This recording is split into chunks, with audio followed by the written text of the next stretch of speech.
everyone. Welcome to today's Tuesday Talk. We are coming to you from Zoom today. We had a little technical issues with Facebook, so we are going to record this through Zoom and share it with you immediately. So it's really great to have you listening and watching us tonight. So everyone, my special guest tonight is Debra Medley, and she is absolutely one of my favorite healers. So let me go ahead and introduce Debra. Debra works with people to learn to manage their own energy, and she helps them feel more alive and connected with themselves. Now, I just want to let everyone know that I've actually worked with Debra through a series of sessions, and I have been absolutely blown away by the results that I've gotten working with her. So I really am excited to bring her on tonight and to share this healing modality that she uses, which is really called Gemstone Therapy. Welcome, Debra. Thank you so much for being here tonight. Thank you, Lynn. Thank you very much for that endorsement and for the great introduction. Absolutely. So Debra, let's just dive in. We've got about a half an hour together. And, you know, the first thing that I'm really curious about is how you, tell us a little bit about your backstory, how you got involved with Gemstone Therapy, how you began working with it, and, you know, just tell us, give us a little bit of why it is that you're working in this modality. Okay. Yeah, it was totally a fluke. I had been interested in alternative therapies, energy work, spirituality, all of that since I was a child. But on the other hand, I really wasn't that involved in things like science fiction or fairy tales. It was all nonfiction, the scientific aspect. And then, well, all of this alternative stuff I love, and I was learning it and working with it, but it wasn't all scientifically based. But gemstones were just sort of in and out. I never wore jewelry. I didn't have any desire to wear jewelry. I played with a few rocks here and there that somebody would say, oh, this does that, and didn't really notice very much. And then around 94, I encountered this interview and book called Jemma Sphere. And it purported to have these interviews with the Gemstone Guardians. And it was interesting, and I thought, okay, I have to read this, so I immediately got the book. And I was a little put off with the personification of the minerals, but put that aside, just read the book.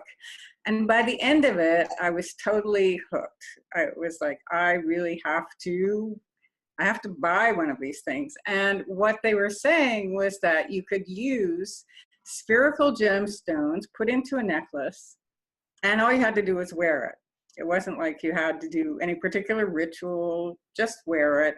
And each gemstone had a particular effect. And the impact was all the way from the physical to the mental, the spiritual, the emotional. So quite extensive effects could be had by just wearing a necklace. But then I found out, oh, these were kind of expensive. And I always kind of liked emeralds, not, you know, I liked Elizabeth Taylor and her emeralds. That was always very impressive. And, you know, those were very big emeralds. So I wasn't really thinking, they didn't have a website in those days. So you didn't really know what they're talking about in terms of a necklace. And I did all this divination. And even though I really wanted an emerald, it kept coming up, I needed ruby. So I have nothing against rubies, but so after 4 or 5 ways of looking at it, it still ended up ruby. So I call up Jemma Sphere and say, I want a ruby. And they proceed to tell me that this was going to be about $3,000 for this ruby necklace. So, and that I couldn't have the cheapest one because wearing a solid ruby was kind of risky because it was a really strong gemstone and I had to have a more refined version. So it ended up being about $3,000. And then a quartz necklace, which I think was only like $100.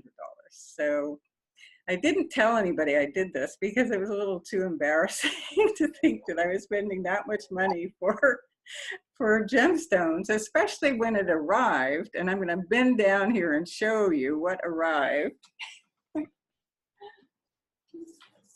This little tiny thing that is, I can't take it out because it's actually unstrung, but this is barely the size of a rice grain. I mean, I think it's even smaller than a rice grain. And this was $3,000. And just like, oh my God, what have I done? But then the quartz came and it's this big. So at least that was nice. So the deal was that all I had to do was wear them with intention. And ruby works with your heart. It brings in the red ray. It helps with anger and forgiveness and really, really works deeply on your emotional body. And so I did exactly what they said. They weren't exactly instructions. It was just this book. So I just started wearing it. And I did notice that I could only wear it for a little while, you know, like maybe half a day or something like that. And then I would become uncomfortable. And then you would just wash it, clean it with hot and cold water, and do it again. But over time, and granted it took some time, like maybe 6 months, I started having dreams. And I just, over a year, I would say that it definitely opened my heart. I started having dreams which, what I call bathroom dreams. So the very first dream was I needed to go to the bathroom, and it was third world experience. We were talking hole in the ground, and not a pleasant hole in the ground. And I went through a number of years working with these rubies that I went from holes in the ground, total third world, worst thing under the sun, to just a dirty bathroom. And then over time, clean bathrooms, but you can't find the bathroom. Now, why I would have these dreams, I don't know. But I've later on found out, after going to some gemstone trainings, that other people using gemstones went through the bathroom dream experience. Wow. And I've never encountered other people doing that, but it's just kind of amusing. So that's how it started for me. And I call them kind of like lazy people's energy work, because you don't have to go see anybody or do anything. You can actually just wear a necklace with intention, and you will change. It's not going to be overnight, but over a little bit of time, you'll definitely have an experience. So I recommend this book. Yeah, please. I would love for you to share the book with us. So it was called Jemma Sphere, but really what it was a rewrite of Gifts of the Gemstone Guardians. I don't know, is that backwards? No, Sorry. it's perfect. Mm-hmm. And that was by Jenny Katz and Michael Katz. Now, Jenny Katz has now resurfaced under another name, Isabel Morton, and she is my teacher, because now I've gone on past reading this book and experimenting to, since the early 90s, first I studied in Jemma Sphere. And then when Isabel Morton, AKA Jenny Katz, resurfaced, she had had a heart transplant. My goodness. She started her own company called Gem Formulas. And so she teaches as well as provides gemstones in the form of spheres and necklaces. And what she's done to go beyond where Gemma Sphere was at the time is she came up with combinations. So working with her own insight and in contact with the Gemstone Guardians and the Diamond Guardian, she's come up with ways of putting gemstones together so that they're more powerful and also in a way smoother. So for instance, using a single color ray, like the ruby that I used when I first started, if I had a particular block to that red color ray, or let's just say it makes it more difficult if you don't have something like white beryl, which I'll show you. So in this case, this is white beryl and ruby. Okay. And so it's clear, it brings in the white light, and it's also very clearing. So it can help break up any blockages that I would have to the red ray, for instance, and just make it a smoother experience. So I don't know if I had had this, if I'd have fewer black bathroom dreams or what I might have experienced, but that is her theory. And so I have all my color ray necklaces now, including white beryl. So again, I would recommend, if you're interested in this kind of thing, to check out her website, Gem Formulas, because she has a lot of free information. She provides a lot of YouTubes as well as documentation on the site. So whether you're interested in buying or anything, it doesn't really matter. You'll learn a lot just by checking out her site. Oh, well, thanks for that resource. I'm definitely going to check that out. That's super interesting to me. So, you keep talking about these Gemstone Guardians, and I'd love to know, tell us a little bit more about a Gemstone Guardian, and tell us how the Gemstones, the Gemstone Guardians, are actually helping us to balance and ultimately heal us. I'm so curious about that. Well, it's not that the Gemstone Guardians are really doing the work. It's that they are facilitating the gemstones themselves within the earth and their use and their mining and all of that kind of thing. I connect, when I'm working with someone, I connect to their higher self with their permission. I bring in their guides and teachers with their permission, and I call on the Gemstone Guardians and the Diamond Guardians to help me understand through this work how best to use gemstones, or a particular gemstone, because I don't really know in all cases what you require for your particular situation. Yes, I can say that using white beryl and turquoise is a really good clearing combination in general.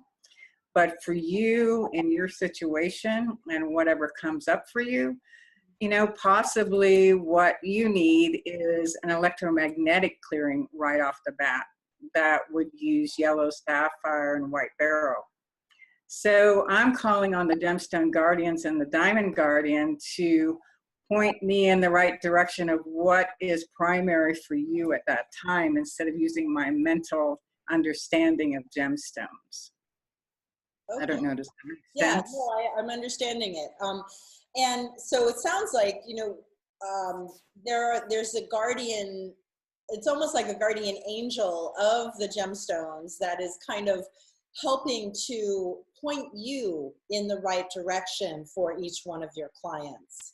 Well, I'm asking them in my practice to do that, but their role, from what I understand from these books and from my teacher, is much broader than just helping individual clients or helping individuals who are doing facilitating healing.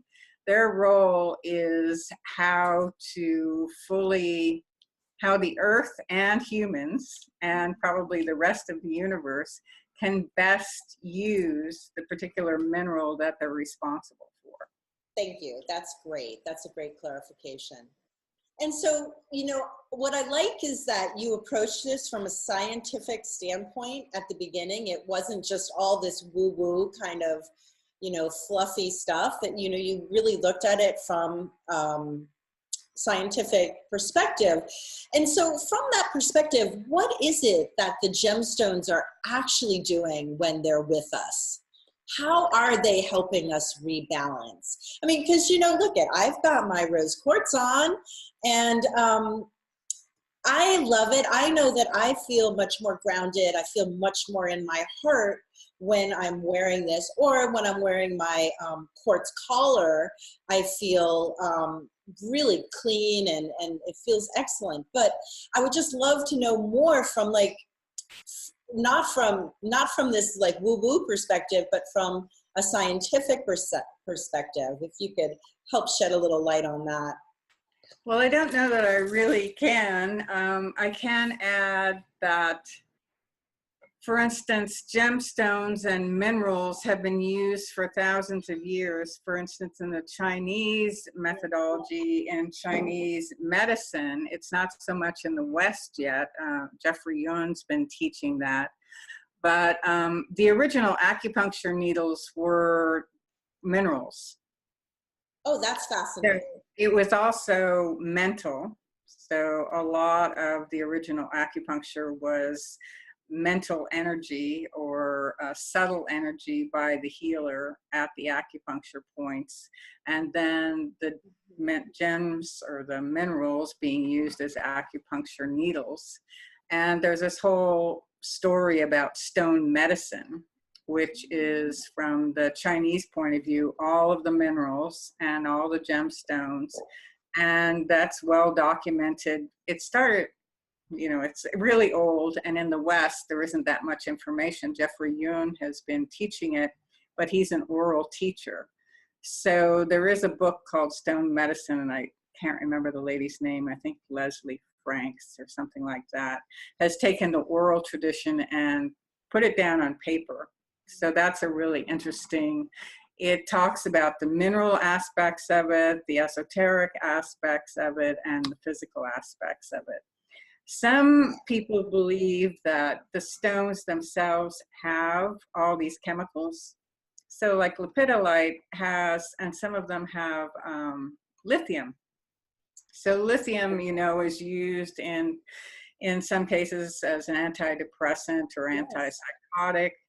And just by wearing a lithium-based stone like lepidolite, a lot of people believe, and there has been experiments, that it can reach through your skin and have that effect, as well as the energetic effect of lithium. So that's just an example.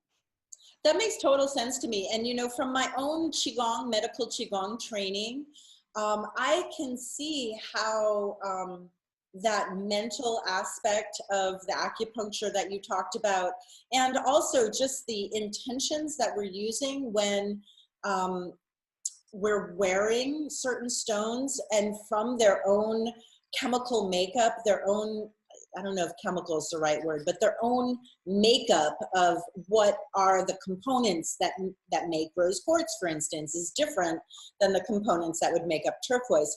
So all of those things are carrying some type of an energetic regardless. And just from my own background in medical Qigong and medical Qigong healing, I can see how that energetic is possible.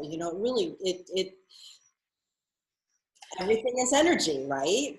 Right. And there's another aspect in that, for instance, in biogeometry, it's all about qualities, the qualities of color, the qualities of sound, and that kind of thing. And so gemstones and minerals, they have a color, they have a sound, they have a shape, they have a shape in terms of the crystalline structure. So there's all of these different aspects that would have an impact on the other energy systems that they interact with. There's also been some studies recently in physics around, for instance, aquamarine, and aquamarine's effect on water, and how it actually creates a tunneling, which is kind of mysterious. So they're investigating that. But there seems to be a lot of opportunities to find out more and more about minerals and their energetic effects. That is fabulous. And, I know that when we worked together, you gifted me some gemstone essences.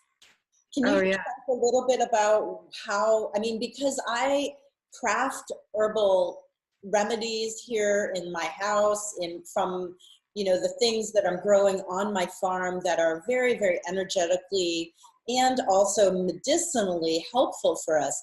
I am so curious, and now I've been working a little bit with flower essences. So I'd love to just hear a little bit about gemstone essences. Well, there's a whole variety of them. My teacher, Isabel, on her website, you're going to see some what she calls gemstone sprays. And the way she creates them is she creates a mandala. Let me bend over here. This is cool stuff, isn't it, guys? Yeah. So, for instance, this is ruby. Okay. I think you can see that.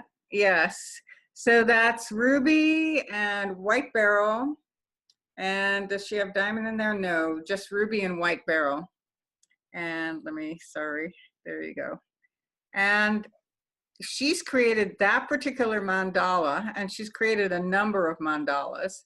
And then she invented a machine that essentially takes that mandala and the gemstone essence of it. So it's a combination of the gemstones and the mandala shape into a homeopathic remedy, which is in grape alcohol. So she has a whole series of these, and I love these. I especially love the color rays, because if you go through the entire color rays, I mean, they have a smell, and there's no perfume in them. They have a definitely energetic vibration, and they are all so different. And if you have the opportunity to actually try them, I don't know. I mean, I know in a lot of cases you can experience this remotely, so we'll see.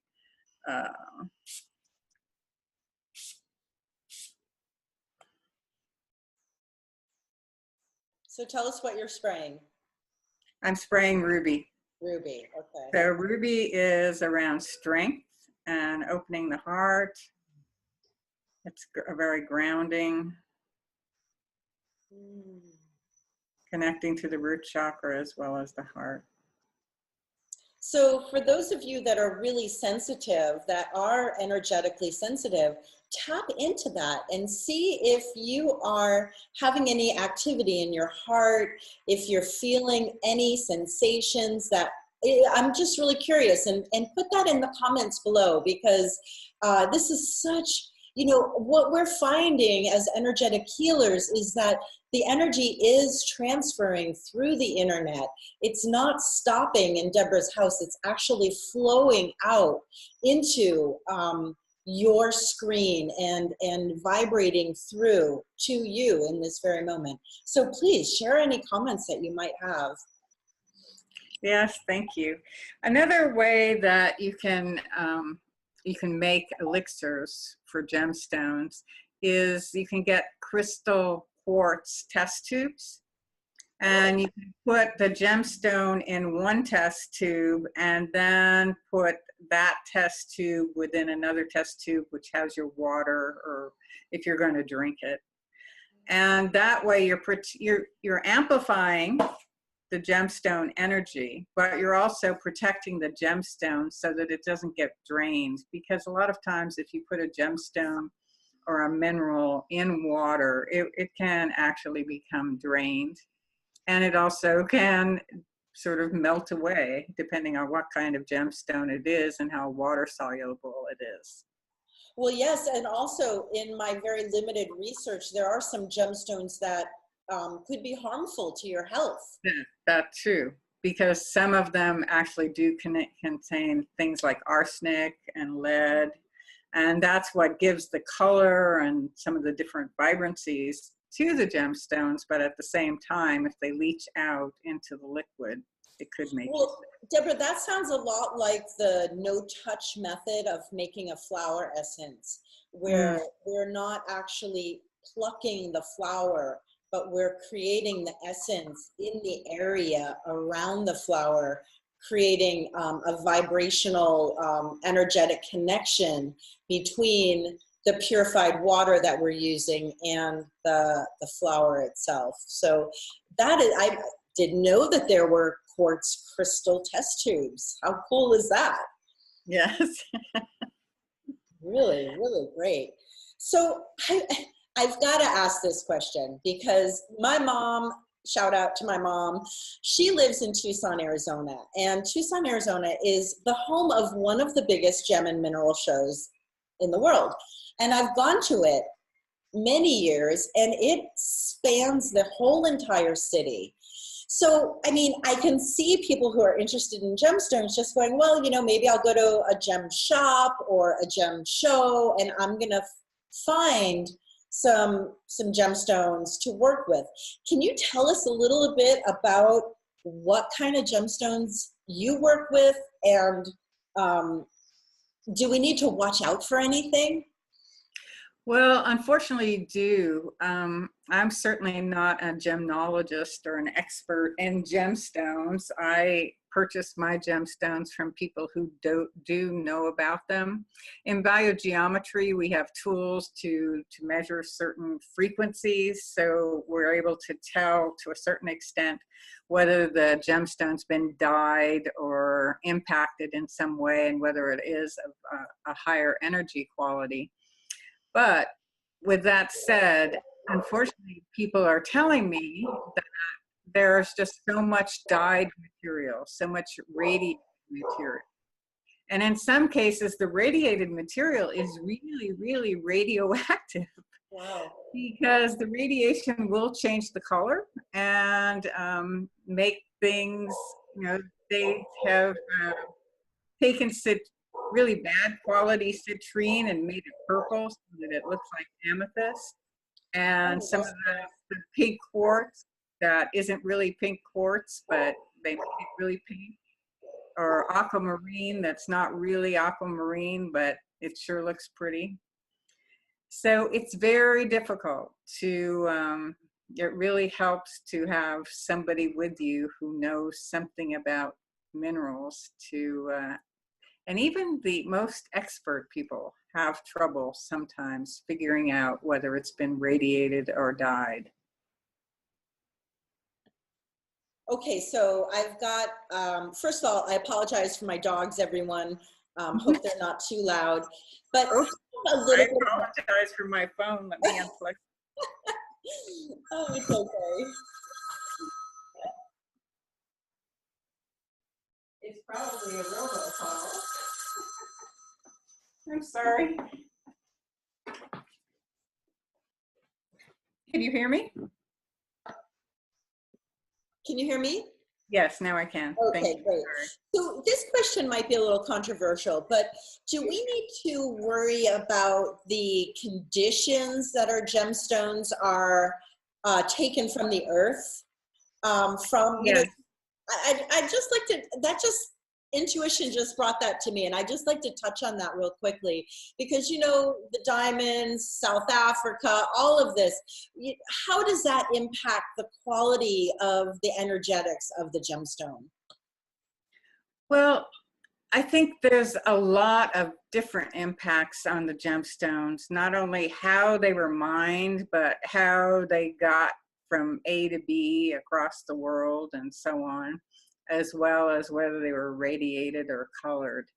I know I studied diamonds with my gemstone teacher, Isabel Morton, and she is very careful to only get gemstones that have been graded and passed in terms of non-violence and non-blood stones. And then she also verifies that they are 7 color ray carriers. So it's like 1 in a million or so that would pass that kind of evaluation. So Isabel actually has very high standards when it comes to the gemstones that she's bringing to us. As well as the diamonds, yeah. Gemstones and diamonds. But the thing is, I believe, in my experience, and just from kind of looking at it, because I haven't really thought completely about that,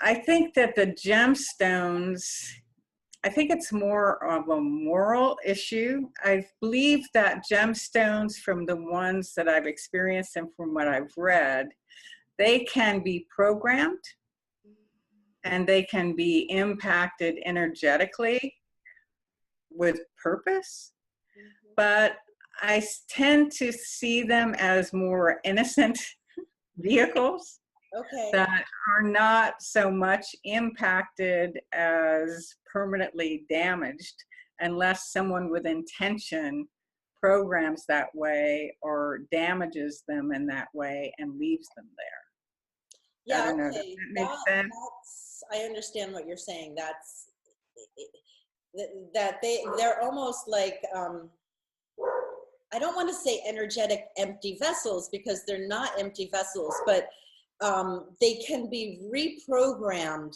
into a more conscious or positive, or that's not the right word either, but they can be reprogrammed to not carry the heavy energy that maybe, you know, if somebody touched them that wasn't well intentioned, for instance, that can be cleared. I believe so. Mhm, mhm. I don't have direct experience, so I can't say for sure, Oh, but but it's just, that's an interesting question. well, I mean, I think if we think about using the solar or the lunar energies, you know, I put my crystals out on the full moon to cleanse and re-energize. So that makes sense to me, that we can clean them, that we can reprogram them. It can take a while, though. I know that there's been some, like for instance, I inadvertently wore a necklace through the X-ray machine, and normally I don't go through the X-ray machine. And the X-ray is definitely damaging to gemstones. It was able to be cleared over a period of time, but it wasn't an easy clearing. So in a lot of cases, if you start out with a clean gemstone or a clean mineral, and then you use it for healing or something like that, nothing major, no x-rays, for instance, then you can clear it just by hot and cold water or using some other form of method, salt or so on. On the other hand, if you are near an earth grid that is carrying a lot of electromagnetic energy, and that gemstone gets inundated with that, that could take a really long time to clear. It could take a lot of effort to get that cleared out. Wow. Wow. So I'm afraid I don't have any black and white way of evaluating that, but that's just been my experience. Well, my guess is that soon enough we will have that black and white, because so much of this esoteric types of energy work is being documented scientifically these days. So I don't have any doubt that we're going to see solid evidence. Mm-hmm. So Deborah, one thing I ask all my guests is if you have a power tip or some type of a short process that you could take the viewers through so that they might get a taste of how you work. Okay. Well, this is whether I work with you or I don't work with you. I think what's really important for people to learn how to do is just basic grounding. Okay. And and it has nothing, it hasn't got a lot to do with gemstones. It just has to do with being a human on the earth and understanding that you do have a connection to the earth, and that it is much healthier and will make you feel a lot better in all levels of manifestation to be in your body and not be kind of spacing out and traveling without realizing it. So being able to imagine that you have almost suction cups on your feet and the same on your hands, and that if you put your feet down on the ground and just raise your hands above parallel to the ground, that you could just suck down like that. Okay. You could just imagine a rope, a cable, the plant-like growths coming out of your hands and your feet going all the way down to the center of the earth. And you can imagine being in the very center of your head, right behind your eyebrows, the center, yes, right there, but all the way between your ears, and grounding straight down through the center of your body, front of your spine, behind your spine, all the way down to the center of the earth, to that place that is Lynn's spot, like almost on a pivot. And you can imagine that all these roots growing from all these central points of you, your hands, your feet, your central channel, your meditation sanctuary. And the earth is pulling out of those suction cups. You're pulling from the earth, and the earth is reciprocating and pulling with you. And you can imagine things like a mud bath. You can imagine just yourself in a diamond, grounded through the culet. You can imagine yourself in a gemstone, grounding further and further into the earth. But the point being here is your connection to the earth, and to really feel yourself centered in your body. The next step would be to really feel your own life force. So there you are, grounded into the earth, centered in your body. And then imagine your own life force, be it a gemstone, be it a color, be it a sound, a frequency, and just let it fill from the very center of you all the way through your body, and 3 feet in every direction, above your head, below your feet, to the right of you, to the left of you, to the front of you, to the back of you. And just feel it compress, so that you're becoming more and more solidly you, in filling up your own energy body with your energy. And you're just becoming more and more compact in there. It's totally you, and you're totally grounded, and you're totally connected to the earth, and you're just full of your own energy. And you can be comfortable in your own body with your own energy, connected to the earth, and fully relax into that. Yeah. And the gemstones can support that and allow you to kind of go about your business and have some support and have some energy change occurring with your own energy body while you're off doing your work or taking your dog for a walk or whatever it is you need to get done. But staying centered and comfortable in your body and grounded, gemstones or no gemstones, will make a big difference in how you move through the world and in your comfort in the world. That's beautiful. That's a whole nother way of grounding. You know, there's like a zillion different ways, but what I love about that is it's rooting us directly in the center of the earth, in that core of you know, that energetic earth core. So, ooh, that's really great. And there's something about it that reminds me of some of the exercises that we do in medical qigong again, where it is, you know, grounding, and then we say let it shine, where the energy, our life force is within us, but it's pouring out of every single pore on our bodies.